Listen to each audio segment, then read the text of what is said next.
Story time audio ബുക്സിലേക്ക് എല്ലാവർക്കും സ്വാഗതം. K Sudhakaran എഴുതിയ നോവൽ അനുപല്ലവി.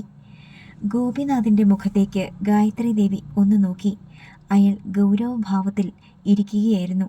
ഉള്ളിൽ ആർത്തിരമ്പിയ ക്ഷോഭം ഒന്നടങ്ങാൻ ഗായത്രി ദേവി അല്പനേരം നിശബ്ദയായിരുന്നു. ഇപ്പോൾ പൊട്ടിത്തെറിക്കുകയല്ല വേണ്ടത്. ഒച്ചയുയർത്തിയിട്ട് ഒരു കാര്യവുമില്ല. നമ്മൾ ഈ എഗ്രിമെൻ്റ് ഉണ്ടാക്കിയത് 17 വർഷം മുമ്പാണല്ലേ? സമനില വീണ്ടെടുത്തപ്പോൾ ഗായത്രി ചോദിച്ചു. അതെ, ഗോപിനാഥ് തലകുലുക്കി. അന്നും നല്ല നിലയിൽ പോയിരുന്ന കമ്പനിയാണ് ആർക്കി അസോസിയേറ്റ്സ്. അതെ, എഗ്രിമെൻ്റ് പ്രകാരം കമ്പനിയുടെ കീഴിലുള്ള സകല സ്ഥാപനങ്ങളും നടത്തിക്കൊണ്ടു പോകാനുള്ള പൂർണ്ണ അധികാരമാണ് ഞാൻ ഗോപിക്ക് എഴുതി തന്നത്. ഉഭയകക്ഷി സമ്മതത്തോടെ മാത്രമേ ഈ എഗ്രിമെൻ്റ് അവസാനിപ്പിക്കാൻ പറ്റൂ എന്നും ഒടുവിൽ വെച്ചിട്ടുണ്ടായിരുന്നു. ഗായത്രി ദേവി പറഞ്ഞു. അതെ, അതുകൊണ്ടാണല്ലോ എൻ്റെയും കൂടി സമ്മതമില്ലാതെ ഈ കരാർ റദ്ദാക്കാൻ പറ്റുകയില്ലെന്ന് ഞാൻ പറഞ്ഞത്. അത് വിശ്വാസമില്ലെങ്കിൽ നിങ്ങൾ ഏതെങ്കിലും വക്കീലിനെ കണ്ടാൽ മതി. ഞാൻ പറഞ്ഞതാണ് ശരിയെന്ന് ബോധ്യപ്പെടും. അയാൾ പറഞ്ഞു. അക്കാര്യത്തിൽ ഒരു വിശ്വാസക്കുറവുമില്ല. കമ്പനി നടത്താൻ ഏൽപ്പിക്കുക മാത്രമേ ഞാൻ ചെയ്തുള്ളൂ. അതായത് പാർട്ട്ണർഷിപ്പല്ല. അതിന് മറുപടിയില്ലായിരുന്നു ഗോപിനാഥിന്. അമ്മ പറഞ്ഞത് ഒരു പ്രധാന പോയിന്റാണെന്ന് അനുരാഗിനും പല്ലവിക്കും തോന്നി. പാർട്ട്ണർഷിപ്പാണെങ്കിൽ ഞാൻ മുടക്കിയ അത്രയും തുക തന്നെ നീയും ബിസിനസ്സിൽ മുടക്കണമായിരുന്നു. എങ്കിൽ കമ്പനിയുടെ പകുതി സ്വത്തിന് നിനക്ക് അവകാശമുണ്ടായിരുന്നേനെ. പക്ഷേ നീ ചില്ലിക്കാശ് മുടക്കിയിട്ടില്ല. എന്നിട്ടും ഒരു എളുപ്പമില്ലാതെ കമ്പനിയുടെ ആസ്തിയുടെ പകുതി നീ ആവശ്യപ്പെട്ടിരിക്കുന്നു. പരിഹാസത്തോടെയാണ് ഗായത്രി ദേവി അത് പറഞ്ഞത്. അതിൻ്റെ ഫലം ഉടനെ കണ്ടു. ഗോപിനാഥിൻ്റെ മുഖം ഇരുണ്ടു. അയാൾ കോപം കടിച്ചമർത്താൻ പാടുപെട്ടു. നീ എൻ്റെ ഒരു സ്റ്റാഫ് മാത്രമാണ്. നിനക്ക് ഇഷ്ടമുള്ള ശമ്പളം എഴുതിയെടുത്തു കൊള്ളാനും ഞാൻ അവകാശം തന്നതാണ്. എന്നിട്ടും നിന്റെ അത്യാഗ്രഹത്തിന് ഒരു കുറവുമില്ല. ഇത് അത്യാഗ്രഹമല്ല. 17 വർഷം ഞാൻ പാടുപെട്ടാണ് കമ്പനിയെ വളർത്തി ഈ നിലയിലെത്തിച്ചത്. അതിൻ്റെ പ്രതിഫലമാണ് ഞാൻ ചോദിച്ചത്. അയാൾ പറഞ്ഞു. 17 വർഷത്തിനുള്ളിൽ പുതുതായി ഒരു സ്ഥാപനം പോലും നീ ആർക്കി അസോസിയേറ്റ്സിൻ്റെ കീഴിൽ തുടങ്ങിയിട്ടില്ല. ഉണ്ടോ? ഗോപിനാഥ് മിണ്ടിയില്ല. ഉണ്ടായിരുന്നത് മുന്നോട്ട് കൊണ്ടുപോവുക മാത്രമേ നീ ചെയ്തുള്ളൂ. അതിന് ശമ്പളവും പറ്റിയിട്ടുണ്ട്. അധികം വാദിക്കണമെന്നില്ല. എഗ്രിമെൻ്റ് ക്യാൻസൽ ചെയ്ത് സ്വത്തുവകകൾ നിങ്ങൾക്ക് തിരികെ കിട്ടണമെങ്കിൽ ഞാൻ പറഞ്ഞ വ്യവസ്ഥയിൽ മാത്രമേ നടക്കൂ. എനിക്ക് കൂടുതലൊന്നും പറയാനില്ല. അവസാന വാക്കുപോലെയാണ് ഗോപിനാഥ് ഇത് പറഞ്ഞത്. ഇനി ഇരുന്നിട്ട് കാര്യമില്ലെന്ന് അവർക്ക് മനസ്സിലായി. ഇല്ല ഗോപി, ഈ വ്യവസ്ഥ അംഗീകരിക്കാൻ ഞാൻ തയ്യാറല്ല. അല്ലാതെ വേറെ മാർഗമുണ്ടോ എന്ന് ഞാനൊന്ന് നോക്കട്ടെ. ഗായത്രി ദേവി എഴുന്നേറ്റു. ഒപ്പം അനുരാഗും പല്ലവിയും. ഞാനൊരു സ്ത്രീ ആയതുകൊണ്ട് എന്തും എൻ്റെ അടുത്ത് വിലപ്പോകുമെന്ന് നീ കരുതരുത് ഗോപി. കൂടുതലൊന്നും ഞാൻ പറയുന്നില്ല. 3 പേരും പുറത്തേക്ക് ഇറങ്ങിപ്പോയി. അവർ കാറിൽ കയറി യാത്രയായപ്പോൾ ജയന്തി ഉള്ളിൽ നിന്ന് ഗോപിനാഥിൻ്റെ അടുത്തേക്ക് വന്നു. ഗൗരവഭാവത്തിലായിരുന്നു അയാൾ. അവൾ അയാളുടെ അടുത്ത് ഇരുന്നിട്ട് കൈയെടുത്ത് മടിയിൽ വെച്ചു. എന്താ ഒരാലോചന? അവൾ സ്വരം കഴിയുന്നത്ര മധുരമാക്കി ചോദിച്ചു. ഒന്നുമില്ല. സംസാരം മുഴുവൻ ഞാൻ കേട്ടു. ഇതാണ് ആണത്തം. പറയാനുള്ളത് ആരുടെ മുഖത്ത് നോക്കിയാണെങ്കിലും പറയണം. അയാൾ ഘനഗംഭീര സ്വരത്തിൽ ഒന്ന് മൂളി. അവർ ഇന്ന് വലിയ വീരവാദം പറഞ്ഞു പോയെങ്കിലും സാർ വിചാരിച്ചാൽ അവർ സാറിൻ്റെ കാൽക്കൽ വരും. അതിന് വഴിയുണ്ട്, ജയന്തി പറഞ്ഞു. എന്തു വഴി? ഇപ്പോൾ അവരുടെ വീട്ടുചെലവുകൾ നടത്തുന്നത് ആരാണ്? ഓഫീസിൽ നിന്ന്, കടയിൽ നിന്ന് വാങ്ങുന്നതിൻ്റെ പണം കൊടുക്കുന്നതും മറ്റ് ബില്ലുകൾ അടയ്ക്കുന്നതും വീട്ടുജോലിക്കാർക്ക് ശമ്പളം കൊടുക്കുന്നതും അനുരാഗിന് പോക്കറ്റ് മണി കൊടുക്കുന്നതും മദനഗോപാലാണ് അതൊക്കെ നോക്കുന്നത്. ഇനി അതങ്ങ് നിർത്തലാക്കിയാലോ? വിശക്കുമ്പം ഒന്നും തിന്നാനില്ലാതാകും. അന്നേരം പാഠം പഠിച്ചോളും. ഗോപിനാഥ് പെട്ടെന്ന് തലതിരിച്ച് അവളെ ഒന്ന് നോക്കി. പെട്ടെന്ന് കയറി അങ്ങനെയൊക്കെ ചെയ്യുന്നത് ശരിയല്ല. മാത്രമല്ല എൻ്റെ ഔദാര്യത്തിലാണ് ജീവിക്കുന്നത് എന്നൊരു തോന്നൽ അവർക്കുണ്ടാകണം. എൻ്റെ പൊട്ടബുദ്ധിയിൽ തോന്നിയത് പറഞ്ഞെന്നേയുള്ളൂ. സാർ പറയുന്നതായിരിക്കും ശരി. അല്ല ജയന്തി, നീ പറയുന്നതിലും കാര്യമുണ്ട്. വേറൊരു നിവൃത്തിയുമില്ലെങ്കിൽ ഈ അടവും പുറത്തിറക്കേണ്ടി വരും, അയാൾ പറഞ്ഞു. അയാളുടെ ദേഹത്തേക്ക് ശരീരം അമർത്തി ജയന്തി അല്പനേരം ഇരുന്നു. ഒരാഗ്രഹം കൂടിയുണ്ട് എനിക്ക്, അവൾ പറഞ്ഞു. എന്താണ്? കൂട്ടുകാർ കാണുകെ എൻ്റെ ജഗനെ അപമാനിച്ചവളാണ് ആ പല്ലവി. ആ സങ്കടം എനിക്ക് മാറണമെങ്കിൽ. ജയന്തി ബാക്കി പറയാതെ ഒന്ന് നിർത്തി. മാറണമെങ്കിൽ? അവളുടെ കവിളത്തടിക്കാൻ അവനും അവസരം കിട്ടണം. വാശി പോലെ ജയന്തി പറഞ്ഞു. നോക്കട്ടെ. നോക്കിയാൽ പോരാ, നടക്കണം. എങ്കിലേ എൻ്റെ സങ്കടം മാറൂ. പക്ഷേ അതിലും വലിയ ശിക്ഷയല്ലേ നമ്മൾ അവൾക്ക് കൊടുത്തുകൊണ്ടിരിക്കുന്നത്? എന്തെല്ലാം മോഹന സ്വപ്നങ്ങളുമായിട്ട് വന്നതാണവൾ. എന്നാലും പകുതി കിട്ടുമല്ലോ. 250 കോടി അത്ര നിസ്സാരമാണോ? ജയന്തി ചോദിച്ചു. നീ ഇത്ര മണ്ടിയാണോ ജയന്തി? ഞാൻ വെറുതെ ഒരു വ്യവസ്ഥ വെച്ചതല്ലേ. അവർ അതിന് സമ്മതിക്കില്ല എന്നറിഞ്ഞുകൊണ്ട് തന്നെ. മനസ്സിലാകാത്ത മട്ടിൽ അവൾ അയാളെ നോക്കി. പകുതി സ്വത്ത് കൈപ്പറ്റി കരാർ റദ്ദാക്കാൻ അവർ ഒരിക്കലും സമ്മതിക്കുകയില്ല. പകരം അവർ കോടതിയിൽ ഒരു കേസ് ഫയൽ ചെയ്യും. സിവിൽ കേസിൻ്റെ കാര്യം അറിയാമല്ലോ. ആ സ്ത്രീ വയസ്സിൽ ചെന്ന് മരിച്ചാലും കേസിൻ്റെ വിധി വരില്ല. അതിങ്ങനെ നീണ്ടു പോകും. ഭയങ്കര. അവൾ ആരാധനയോടെ അയാളെ നോക്കി. അതിനിടയിൽ നമ്മൾ നമ്മുടേതായ ഒരു ബിസിനസ് സാമ്രാജ്യം. ഞാനിന്നലെ നിന്നോട് പറഞ്ഞതുപോലെ നമ്മൾ കെട്ടിപ്പൊക്കും. എന്നെങ്കിലും കാലത്ത് കോടതി വിധി നമുക്ക് പ്രതികൂലമായി വന്നെന്നിരിക്കട്ടെ. അപ്പോൾ ആർക്കി അസോസിയേറ്റ്സിൻ്റെ അസ്ഥികൂടം മാത്രമേ അവശേഷിച്ചിട്ടുണ്ടാവൂ. ആ ഓർമ്മയിൽ ഗോപിനാഥും ജയന്തിയും പൊട്ടിച്ചിരിച്ചു. സ്വീകരണ മുറിയിലെ സെറ്റുകളിലാണ് ഗായത്രി ദേവിയും അനുരാഗും പല്ലവിയും ഇരുന്നത്. 3 പേരും ദുഃഖിതരും ക്ഷീണിതരുമായിരുന്നു. സുമിത്ര ഒരു ട്രേയിൽ 3 കപ്പ് കാപ്പിയുമായി വന്നു. അവൾ നിശബ്ദം ഓരോ കപ്പ് കാപ്പിയെടുത്ത് 3 പേർക്കും കൊടുത്തു. എവിടെയാണ് നമ്മൾ ഇനി തുടങ്ങേണ്ടതെന്ന് എനിക്കൊരു ഐഡിയയുമില്ല, നിരാശാഭരിതനായി അനുരാഗ് പറഞ്ഞു. ഈ പറയുന്ന എഗ്രിമെൻ്റ് നമ്മളിൽ ആരും ഇതുവരെ നേരിൽ കണ്ടിട്ടില്ലല്ലോ. അതൊന്ന് വായിച്ചു നോക്കാൻ കഴിഞ്ഞാൽ എന്തെങ്കിലും ഒരു പിടിവള്ളി അതിൽ കാണാതിരിക്കില്ലെന്ന് എൻ്റെ മനസ്സ് പറയുന്നു. ശരിയാണമ്മേ, അതിൻ്റെ ഒരു കോപ്പി നമ്മുടെ കയ്യിലും വേണം. മാർത്താണ്ഡം സുബ്രഹ്മണ്യ വക്കീൽ പറഞ്ഞത് അദ്ദേഹത്തിൻ്റെ ഓർമ്മയിൽ നിന്നാണ്. ഓഫീസിൽ അതിൻ്റെ കോപ്പി കാണുമെന്നാണല്ലോ അദ്ദേഹം പറഞ്ഞത്. അനുരാഗും പല്ലവി പറഞ്ഞതിനോട് യോജിച്ചു. നീ മദനഗോപാലിനെ ഒന്ന് വിളിച്ചതാ. അയാളോട് ഞാൻ പറയാം. മൊബൈലിൽ മദനഗോപാലിൻ്റെ നമ്പർ എടുത്ത് അനുരാഗ് വിളിച്ചു. എന്താ മോനെ? അയാൾ തിരക്കി. അമ്മയ്ക്കൊരു കാര്യം പറയാനുണ്ട്, അങ്കിൾ ഒന്ന് ഹോൾഡ് ചെയ്യ്. മൊബൈൽ അവൻ ഗായത്രി ദേവിക്ക് കൊടുത്തു. ഞാൻ ഗായത്രി ദേവിയാണ്. പറഞ്ഞാട്ടെ മാഡം. അയാൾ വിനീതനായി. മദനഗോപാല, ഗോപിനാഥും ഞാനും കൂടി ഒരു എഗ്രിമെൻ്റ് 17 വർഷം മുമ്പ് എഴുതി രജിസ്റ്റർ ചെയ്തിട്ടുണ്ട്. അതിൻ്റെ കോപ്പി എവിടെയുണ്ടോ? ഉണ്ട് മാഡം, ഞാനത് കണ്ടിട്ടുണ്ട്, അയാൾ പറഞ്ഞു. അതിൻ്റെ 2-3 കോപ്പി എടുത്ത് വേഗം കൊടുത്തയക്ക്. അവർ പറഞ്ഞു. ശരി മാഡം. അരമണിക്കൂറിനുള്ളിൽ ഹെഡ് ഓഫീസിലെ പ്യൂൺ രമണൻ വഴി എഗ്രിമെൻറ്റിൻ്റെ 3 കോപ്പി മദനഗോപാൽ കൊടുത്തയച്ചു. അനുരാഗും പല്ലവിയും അതിൽ ഒരെണ്ണമെടുത്ത് ശ്രദ്ധാപൂർവം വായിച്ചു. സുബ്രഹ്മണ്യ വക്കീൽ പറഞ്ഞത് അക്ഷരം പ്രതി ശരിയാണെന്ന് 2 പേർക്കും ബോധ്യപ്പെട്ടു. അനുവിനൊരു കാര്യം ചെയ്യാമോ? അവർ 2 പേരും മാത്രമായപ്പോൾ പല്ലവി ചോദിച്ചു. എന്താണ്? രാഹുലേട്ടനെ ഇതൊന്ന് കാണിക്കാമോ? നമ്മൾ കാണാത്ത എന്തെങ്കിലും വേറൊരാൾ നോക്കുമ്പോൾ കാണാൻ കഴിയും. എഗ്രിമെൻറ്റിലുള്ള എന്തെങ്കിലും ഒരു ലൂപ്പ് ഹോൾ. അവൾ പറഞ്ഞു. ശരിയാണ്, വാ നമുക്ക് പോയിട്ട് വരാം. അവൻ തയ്യാറായി. ഞാൻ ഇനി രാഹുലേട്ടനെ കാണാൻ വരില്ല. എനിക്ക് സംസാരിക്കുകയും വേണ്ട. കാരണം ഞാൻ പറയാതെ തന്നെ അനുവിന് മനസ്സിലായി കാണുമല്ലോ. അവന് മനസ്സിലായി.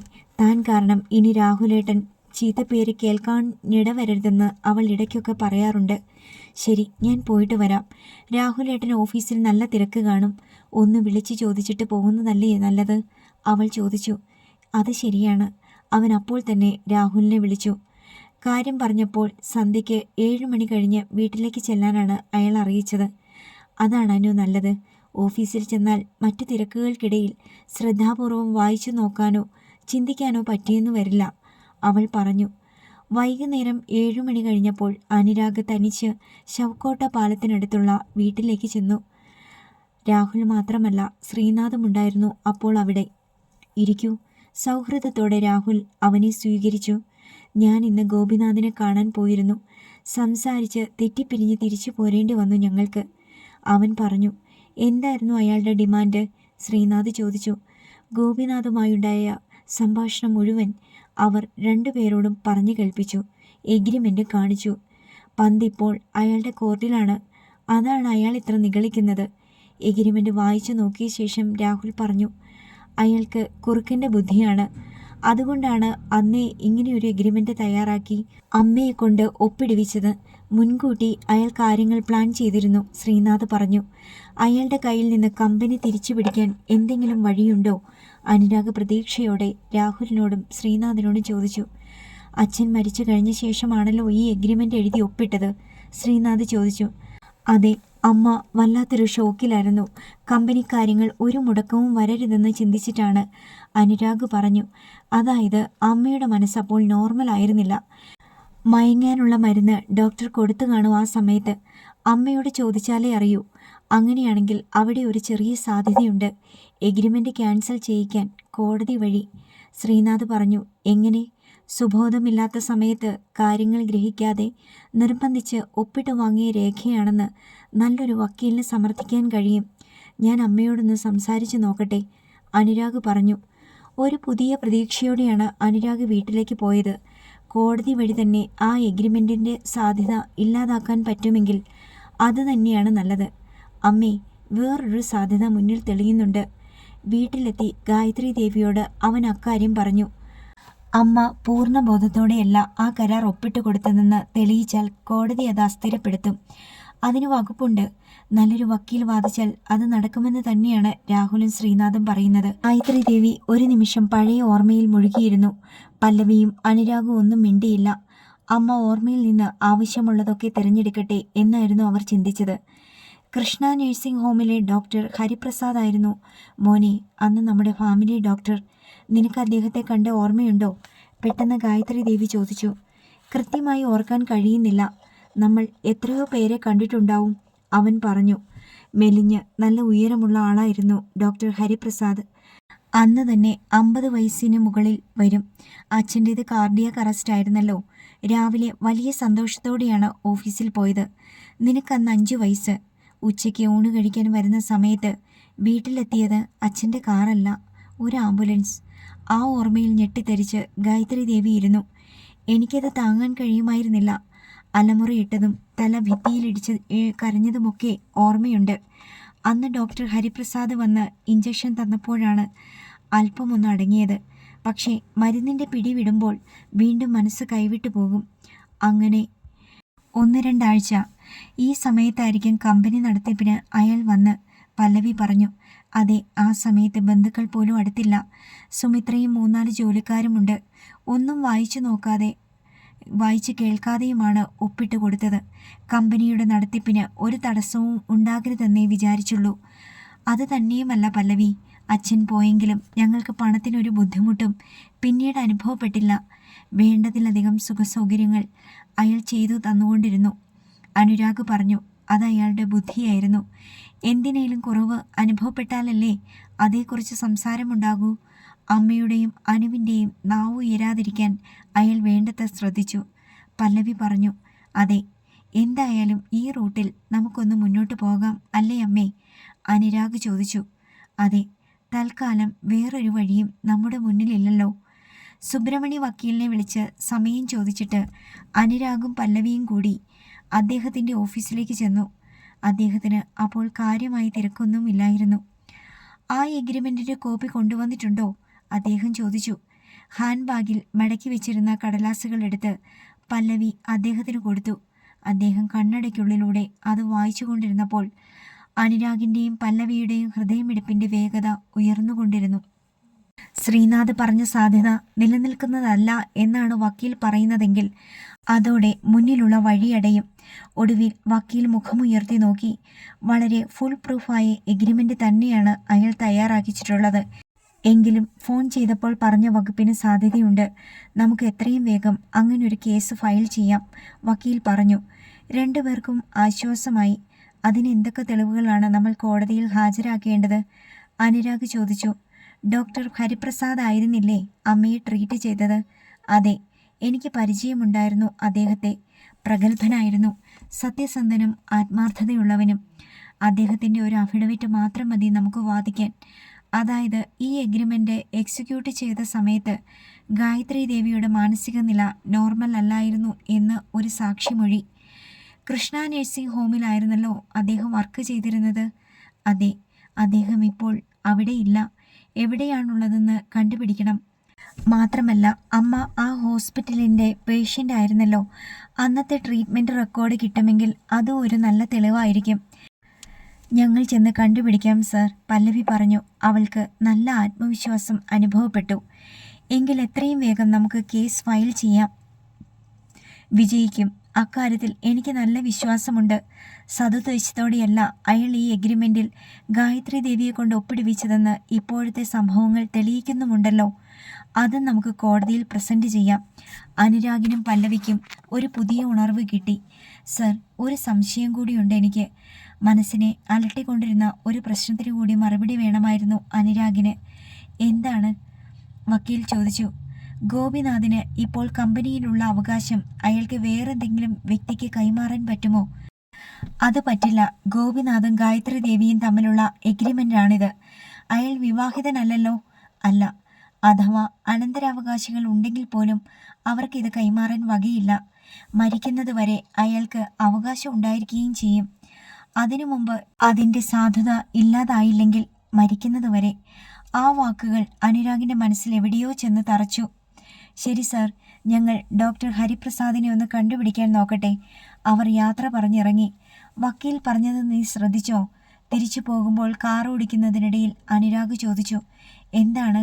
അയാൾ മരിക്കുന്നത് വരെ മാത്രമേ ഈ കരാറിന് ആയുസുള്ളൂന്ന്. അയാൾ ഒരു 10-30 വർഷം കൂടിയെങ്കിലും ജീവിച്ചിരിക്കും, അവൾ പറഞ്ഞു. അതൊന്നും പറയാൻ പറ്റില്ല. തൽക്കാലം നമുക്ക് നമ്മുടെ കാര്യം മാത്രം നോക്കാം. അവർ നേരെ പോയത് കൃഷ്ണ നഴ്സിംഗ് ഹോമിലേക്കാണ്. ടൗണിലെ പ്രധാനപ്പെട്ട ഹോസ്പിറ്റലായിരുന്നു അത്. ചീഫ് ഫിസിഷ്യനും ഇപ്പോഴത്തെ ഉടമയുമായ ഡോക്ടർ ഉദയചന്ദ്രനെ അനുരാഗിന് പരിചയമുണ്ടായിരുന്നു. അത് കാരണം ഒട്ടും പ്രയാസപ്പെടാതെ നേരെ അദ്ദേഹത്തെ കാണാൻ കഴിഞ്ഞു. സൗഹൃദ സംഭാഷണങ്ങൾക്ക് ശേഷം അനുരാഗ് കാര്യം അവതരിപ്പിച്ചു. ഡോക്ടർ ഹരിപ്രസാദ് 7 കൊല്ലമായി ഇവിടുന്ന് പോയിട്ട്. അദ്ദേഹം ചെന്നൈയിൽ മകളുടെ അടുത്തേക്ക് പോവുകയാണെന്നാണ് അന്ന് പറഞ്ഞത്. പിന്നീട് ഒരു വിവരവും അറിയാൻ കഴിഞ്ഞിട്ടില്ല, ഡോക്ടർ ഉദയചന്ദ്രൻ പറഞ്ഞു. അദ്ദേഹത്തിൻ്റെ മകളുടെ പേര് ഡോക്ടർക്ക് അറിയാമോ? പല്ലവി ചോദിച്ചു. ഒരു പക്ഷേ ഫേസ്ബുക്കിൽ ഒന്ന് സെർച്ച് ചെയ്താൽ. അറിയില്ല, പറഞ്ഞതായി ഓർമ്മ വരുന്നില്ല. അമ്മയെ ട്രീറ്റ് ചെയ്തതിൻ്റെ ചില റെക്കോർഡ്സ് വേണമായിരുന്നു. ഡോക്ടേഴ്സിനെയും കണ്ടുപിടിക്കണമായിരുന്നു. അതിനു വേണ്ടിയാണ്. എത്ര കൊല്ലം മുമ്പുള്ള റെക്കോർഡ്സാണ്? 17. അതൊന്നും ഇവിടെ ഉണ്ടാവുകയില്ല. എല്ലാം കമ്പ്യൂട്ടറൈസ്ഡ് ചെയ്തപ്പോൾ മുമ്പുണ്ടായിരുന്ന സകല രജിസ്റ്ററുകളും ബാക്കി കടലാസുകളും കത്തിച്ചു കളഞ്ഞു, ഡോക്ടർ പറഞ്ഞു. ഡോക്ടർ ഹരിപ്രസാദിനെ കണ്ടുപിടിക്കുക എന്ന ഒരു മാർഗമേ ഇനി മുന്നിലുള്ളൂ. ഡോക്ടർ ഉദയചന്ദ്രൻ ഒന്ന് ആലോചിച്ചു. അദ്ദേഹത്തോടൊപ്പം ഇവിടെ ജോലി ചെയ്തിരുന്ന ഒരു ഹെഡ് നേഴ്സ് രത്നമ്മ തൂക്കുകുളത്തിനടുത്താണ് താമസിച്ചിരുന്നത്. ചിലപ്പോൾ അവരെ കണ്ടാൽ എന്തെങ്കിലും അറിയാൻ കഴിഞ്ഞേക്കും. ചെന്നൈയിലുണ്ടോ ഇപ്പോഴും? അല്ലെങ്കിൽ മകളെക്കുറിച്ചുള്ള വിവരങ്ങൾ? അദ്ദേഹം പറഞ്ഞു. Thank you doctor. അവർ കൃഷ്ണ നഴ്സിംഗ് ഹോമിൽ നിന്നിറങ്ങി. തൂക്കുകുളം എവിടെയാണ്? പരിചയമുണ്ടോ അനുവിന്? അവൾ ചോദിച്ചു. നമ്മൾ ഇവിടുന്ന് അമ്പലപ്പുഴയ്ക്ക് പോകുന്ന റൂട്ടിലാണ്, ഹൈവേയിൽ. പീയൂഷിൻ്റെ ചെറിയമ്മ അവിടെയാണ് താമസിക്കുന്നത്. അവരുടെ വീട് എനിക്കറിയാം. അവിടെ ചെന്നാൽ രത്നമ്മ സിസ്റ്ററിനെ കണ്ടുപിടിക്കാൻ പറ്റും, അനുരാഗ് പറഞ്ഞു. അവർ തൂക്കുകുളത്തിന് പോയി. പീയൂഷിൻ്റെ ചെറിയമ്മ സുലോചനയുടെ വീട്ടിൽ ചെന്നപ്പോൾ വേറൊരു വിവരമാണ് അറിയാൻ കഴിഞ്ഞത്. രത്നമ്മ സിസ്റ്റർ ഇപ്പോൾ തിരുവനന്തപുരത്താണ്. പക്ഷേ അവരുടെ നമ്പർ കിട്ടാൻ പ്രയാസമില്ല. തൊട്ടടുത്ത വീട്ടിൽ താമസിക്കുന്നത് സിസ്റ്ററിൻ്റെ ഒരു ബന്ധുവാണ്. ചെറിയമ്മ ചെന്ന് അവരുടെ ഫോൺ നമ്പർ വാങ്ങിക്കൊണ്ട് വന്നു. താങ്ക്സ് ചെറിയമ്മേ, അനുരാഗ് പറഞ്ഞു. അപ്പോൾ തന്നെ അവൻ രത്നമ്മ സിസ്റ്ററിനെ വിളിച്ചു. അവർ തന്നെ കോൾ എടുത്തു. എന്നെ സിസ്റ്റർക്ക് പരിചയം കാണുമോ എന്നറിയില്ല. എൻ്റെ പേര് അനുരാഗ്. RK അസോസിയേറ്റ്സിൻ്റെ ഉടമ ഗായത്രി ദേവിയുടെ മകനാണ് ഞാൻ. അവൻ സ്വയം പരിചയപ്പെടുത്തി. അവർക്ക് ഗായത്രി ദേവിയെ പെട്ടെന്ന് ഓർമ്മ വന്നു. അമ്മയെ എനിക്ക് നല്ലോണം അറിയാം. സുഖമായിരിക്കുന്നോ? അവർ വിശേഷങ്ങൾ ചോദിച്ചു. എല്ലാം കഴിഞ്ഞപ്പോഴാണ് ഡോക്ടർ ഹരിപ്രസാദിൻ്റെ കാര്യം അവൻ ചോദിച്ചത്. ഹരി ഡോക്ടർ ഇപ്പോൾ മകളുടെ കൂടെ ഹരിപ്പാട്ടെ വീട്ടിലാണ്. 3 വർഷം മുമ്പ് അവിടെ അമ്പലത്തിൽ വെച്ച് ഒരു കല്യാണത്തിന് ഞാൻ കണ്ടിരുന്നു. സാറിന് നല്ല സുഖമില്ലാതിരിക്കുകയായിരുന്നു അന്ന്. അദ്ദേഹത്തിൻ്റെ വീട് എവിടെയാണെന്നറിയോ? അമ്പലത്തിനടുത്താണെന്നാണ് പറഞ്ഞത്. മോളുടെ പേര് ഡോക്ടർ ഹരിത. മോളുടെ പേര് പറഞ്ഞാൽ മതി, വീട് കണ്ടുപിടിക്കാൻ പ്രയാസം വരില്ല. അവർ അപ്പോൾ തന്നെ ഹരിപ്പാടിന് പോയി. അമ്പലത്തിൻ്റെ അടുത്തുള്ള ഒരു മെഡിക്കൽ ഷോപ്പിലാണ് ഡോക്ടർ ഹരിതയുടെ വീട് തിരക്കിയത്. അയാൾ കൃത്യമായി വഴി പറഞ്ഞു കൊടുത്തു. വീട്ടുപേര് മാധവം. ഗേറ്റിൽ എഴുതി വച്ചിട്ടുണ്ട്. 1/2 മണിക്കൂർ കൂടി കാർ ഓടി. ഒടുവിൽ മാധവം കണ്ടുപിടിച്ചു. ഗേറ്റ് തുറന്ന് അവർ അകത്തേക്ക് കയറി. വിശാലമായ മുറ്റം. പഴയ മാതൃകയിൽ പണിത പുതിയൊരു വീടായിരുന്നു അത്. പുറത്ത് ആരെയും കണ്ടില്ല. കോളിംഗ് ബെൽ അടിച്ചപ്പോൾ മുണ്ടും ഷർട്ടും ധരിച്ച സുമുഖനായ ഒരു ചെറുപ്പക്കാരൻ വന്ന് വാതിൽ തുറന്നു. ആരാ? അയാൾ തിരക്കി. ഞങ്ങൾ ആലപ്പുഴയിൽ നിന്ന് വരികയാണ്. എൻ്റെ പേര് അനുരാഗ്. ഇതെൻ്റെ വൈഫ് പല്ലവി. ഞങ്ങൾക്ക് ഡോക്ടർ ഹരിപ്രസാദിനെ ഒന്ന് കാണണമായിരുന്നു. അദ്ദേഹം ഇവിടെയുണ്ടോ? ഉവ്, കണ്ടാൽ മാത്രം മതിയോ? സംസാരിക്കണമെന്നുണ്ടായിരുന്നു. സംസാരിക്കില്ല. അദ്ദേഹം ഇപ്പോൾ മറവിയുടെ ലോകത്താണ്. ആരെയും തിരിച്ചറിയില്ല. മരുമകനായ എന്നെപ്പോലും. അൽഷിമേഴ്സ് പിടിപെട്ടിട്ട് 2 കൊല്ലമായി. അനുരാഗും പല്ലവിയും സ്തംഭിച്ചു നിന്നു. എൻ്റെ വൈഫ് കാർത്തികയുടെ അച്ഛനാണ് ഡോക്ടർ ഹരിപ്രസാദ്. എൻ്റെ പേര് നന്ദകുമാർ. അച്ഛനെ കണ്ടിട്ട് കാര്യമില്ലെന്നറിഞ്ഞപ്പോൾ 2 പേർക്കും നിരാശയായെന്ന് തോന്നുന്നല്ലോ. എന്താണ് കാര്യം? അയാൾ ചോദിച്ചു. അത് ആലപ്പുഴയിലെ കൃഷ്ണ നഴ്സിംഗ് ഹോമിൽ അദ്ദേഹം ഉണ്ടായിരുന്ന സമയത്ത് ഞങ്ങളുടെ ഫാമിലി ഡോക്ടറായിരുന്നു. അനുരാഗ് പറഞ്ഞു. ഏത് വീട്? അച്ഛന് RK അസോസിയേറ്റ്സ് എന്നൊരു ബിസിനസ് സ്ഥാപനമുണ്ടായിരുന്നു. ഓ, എനിക്കറിയാം. എൻ്റെ തറവാട് പഴവീടിനടുത്താണ്. തിരുവമ്പാടി ഹയർ സെക്കൻഡറി സ്കൂളിലാണ് ഞാൻ പഠിച്ചത്. ആക്ച്വലി എൻ്റെ വൈഫ് എൻ്റെ മുറപ്പെണ്ണുമാണ്. ആലപ്പുഴക്കാരാണ് എന്നറിഞ്ഞപ്പോൾ നന്ദകുമാറിന് സന്തോഷമായി. നിന്ന കാലിൽ നിൽക്കാതെ 2 പേരും അകത്തേക്ക് വരൂ. ഇരുന്നു കൊണ്ട് സംസാരിക്കാം. കാർത്തിക ഇവിടെ താലൂക്ക് ഹോസ്പിറ്റലിലാണ് വർക്ക് ചെയ്യുന്നത്. അവൾ വരാൻ 2 മണിയാകും. അനുരാഗും പല്ലവിയും സ്വീകരണ മുറിയിലേക്ക് കയറി ചെന്നു. ഇരിക്കൂ, സൗഹൃദത്തോടെ നന്ദകുമാർ പറഞ്ഞു. 2 പേരും സെറ്റിയിലിരുന്നു. കാർത്തികയുടെ അമ്മ ഇവിടെയുണ്ട്. ചിലപ്പോൾ അമ്മയ്ക്ക് അനുരാഗിൻ്റെ അമ്മയെ അറിയാമായിരിക്കും. ഞാൻ വിളിക്കാം. നന്ദകുമാർ അകത്തേക്ക് പോയി. നമുക്ക് പോയാൽ മതിയായിരുന്നു, വെറുതെ അവരുടെ സമയം കളയാൻ. നിരാശയോടെ അനുരാഗ് പറഞ്ഞു. സാരമില്ല, നമ്മൾ എന്തായാലും ഇവിടെ വരെ വന്നതല്ലേ. ആളുകളെ പരിചയപ്പെടുത്തുന്നതിൽ ഒരു തെറ്റുമില്ല. പല്ലവി അവനെ സമാധാനിപ്പിച്ചു. മുടി നരച്ച ഐശ്വര്യവതിയായ ഒരു സ്ത്രീ നന്ദകുമാറിൻ്റെ ഒപ്പം വന്നു. സെറ്റുമുണ്ടായിരുന്നു അവരുടെ വേഷം. നെറ്റിയിൽ ചന്ദനക്കുറി. 2 പേരും പെട്ടെന്ന് എഴുന്നേറ്റു. ഗായത്രിയുടെ മോനാണോ? എന്നെ അറിയില്ലെങ്കിലും എനിക്കറിയാം എല്ലാവരെയും, അവർ ആഹ്ലാദത്തോടെ പറഞ്ഞു. ഇതെൻ്റെ വൈഫാണമ്മേ, പല്ലവി. അനുരാഗ് പരിചയപ്പെടുത്തി. എവിടെയാണ് മോളുടെ വീട്? മൂവാറ്റുപുഴ. അവർ അല്പനേരം സംസാരിച്ചിരുന്നു. വന്നതിൻ്റെ ഉദ്ദേശം നന്ദകുമാർ ചോദിച്ചു.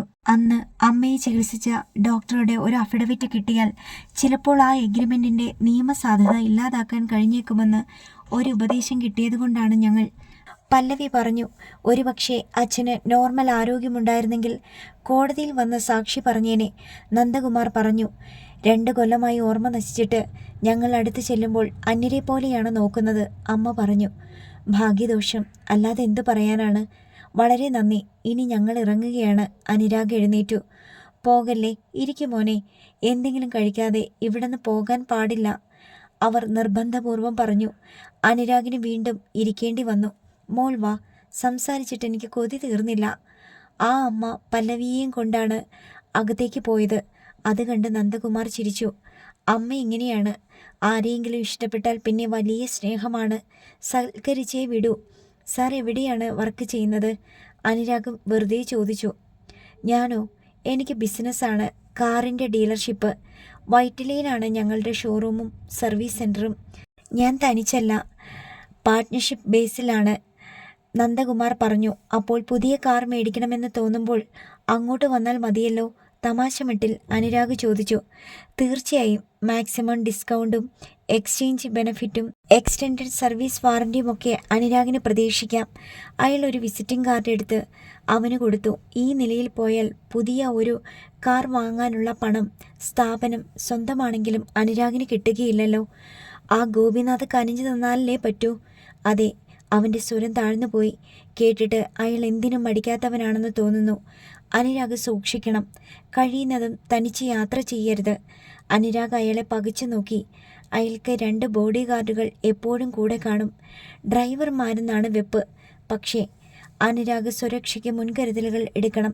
കയ്യിലൊരു ആയുധം എപ്പോഴും ഉണ്ടാകണം. ഇക്കാലത്ത് ബിസിനസ് കോമ്പറ്റീഷനിൽ വയലൻസ് കടന്നു വരുന്നുണ്ട്. ഞാൻ പോലും കരുതലോടെയാണ് ജീവിക്കുന്നത്, നന്ദകുമാർ പറഞ്ഞു. എങ്ങനെ മുൻകരുതലുകൾ? ബോഡി ഗാർഡോ? അവന് മനസ്സിലായില്ല. അത് പണച്ചെലവാണ്. തന്നെയുമല്ല, നമ്മുടെ ഫ്രീഡം ഇല്ലാതാകും. എവിടെ പോകുമ്പോഴും കൂടെ ആളുണ്ടെങ്കിൽ. അനുരാഗ് ഒരു പിസ്റ്റൾ കയ്യിൽ സൂക്ഷിച്ചാൽ മതി. പിസ്റ്റൾ? അതെ, കൈത്തോക്ക്. പോക്കറ്റിൽ സൂക്ഷിക്കാൻ പറ്റിയ വലിപ്പത്തിലുള്ള ജർമ്മൻ പിസ്റ്റൾ ഇപ്പോൾ വാങ്ങാൻ കിട്ടും. എവിടെ കിട്ടും? നമ്മുടെ നാട്ടിൽ കടയിലൊന്നും തോക്ക് വാങ്ങാൻ കിട്ടില്ല. നന്ദകുമാർ എഴുന്നേറ്റ് മുറിയിൽ പോയിട്ട് ഒരു ചെറിയ ലെതർ കേസുമായി തിരിച്ചു വന്നു. കേസിൽ നിന്ന് കറുത്ത നിറമുള്ള ഒരു കൈത്തോക്ക് പുറത്തെടുത്തു. നോക്ക്. അനുരാഗ് ഭയത്തോടെ അത് വാങ്ങി. വിചാരിച്ചതിലും ഭാരമുണ്ടായിരുന്നു അതിന്. കൈക്കുള്ളിൽ ഒതുങ്ങും.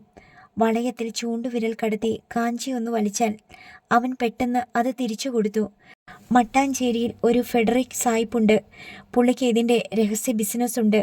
കപ്പലിൽ വരുന്ന സെയിലേഴ്സിൽ നിന്ന് ചുളുവിലയ്ക്ക് വാങ്ങി ഇവിടെ കച്ചവടം നടത്തുന്നതാണ്. ഇതിന് 1.5 രൂപയായി. 1.5 ലക്ഷം. കയ്യിൽ ഒരെണ്ണമുണ്ടെങ്കിൽ നല്ല ആത്മവിശ്വാസം കിട്ടും. തോക്ക് കണ്ടാൽ ഏത് കൊലക്കൊമ്പനും ഒന്ന് പതറും. നന്ദകുമാർ അത് കൊണ്ടുചെന്ന് വെച്ചിട്ട് വന്നു. വേണമെങ്കിൽ പറഞ്ഞാൽ മതി, ഞാൻ അറേഞ്ച് ചെയ്തു തരാം. പക്ഷേ ലൈസൻസ് വേണ്ടേ തോക്ക് ഉപയോഗിക്കാൻ? വേണം. അതിന് പോലീസ് സൂപ്രണ്ടിന് ഒരപേക്ഷ കൊടുത്താൽ മതി. ജീവന് ഭീഷണിയുണ്ടെന്ന് റിപ്പോർട്ട് അയപ്പിച്ചാൽ ലൈസൻസ് കിട്ടും. പെട്ടെന്ന് ശ്രീനാഥിൻ്റെ കാര്യം അവന് ഓർമ്മ വന്നു. അവർ സംസാരിച്ചു കൊണ്ടിരിക്കുമ്പോൾ 2 സ്റ്റീൽ ഗ്ലാസ്സിൽ പാലടയുമായി അമ്മയും ഒപ്പം പല്ലവിയും വന്നു. കാർത്തികയ്ക്ക് പാലട വലിയ ഇഷ്ടമാണ്. അവൾ ഡ്യൂട്ടി കഴിഞ്ഞ് വരുമ്പോൾ കൊടുക്കാൻ വേണ്ടി ഉണ്ടാക്കിയതാ. അത് ഭാഗ്യമായി. കുടിക്കുമോനെ. അമ്മ കൊടുത്ത പായസം അനുരാഗ് വാങ്ങി കുടിച്ചു. അതുപോലെ രുചികരമായ പായസം അവൻ ഇതിനു മുമ്പ് കുടിച്ചിട്ടില്ല. വന്ന കാര്യം നടക്കാതെ പോയതിൻ്റെ സങ്കടം പല്ലവിയുടെ മുഖത്തും ഉണ്ടായിരുന്നില്ല. അവളും ആസ്വദിച്ച് പായസം കഴിച്ചു. ഇനി ഞങ്ങൾ ഇറങ്ങുകയാണ്. ആലപ്പുഴ വരുമ്പോൾ ഞങ്ങളുടെ വീട്ടിലേക്ക് സ്വാഗതം. പോകാൻ നേരം അനുരാഗ് പറഞ്ഞു. വരാം. എന്തെങ്കിലും ഹെൽപ്പ് വേണ്ടി വന്നാൽ പറയാൻ മടിക്കരുത് കേട്ടോ. നന്ദകുമാർ അവൻ്റെ കൈ പിടിച്ചു കുലുക്കി. പല്ലവിയാണ് കാർ ഓടിച്ചത്. അനുരാഗ് നിശബ്ദനായിരുന്നതേയുള്ളൂ. എന്താണ് ഇത്ര ആലോചന? അവൾ ഇടയ്ക്ക് ചോദിച്ചു. ഓരോന്നിനും ഓരോ നിമിത്തമുണ്ട് പല്ലവി. നമ്മുടെ ഈ യാത്രയും അതുപോലെ ഒരു നിമിത്തമായിരുന്നു, അവൻ പറഞ്ഞു. മനസ്സിലായില്ല. പക്ഷേ അവൻ കൂടുതലൊന്നും പറഞ്ഞില്ല. മനസ്സിൽ ചില കണക്കുകൂട്ടലുകൾ നടത്തുകയായിരുന്നു. അടുത്ത ഭാഗം നാളെ.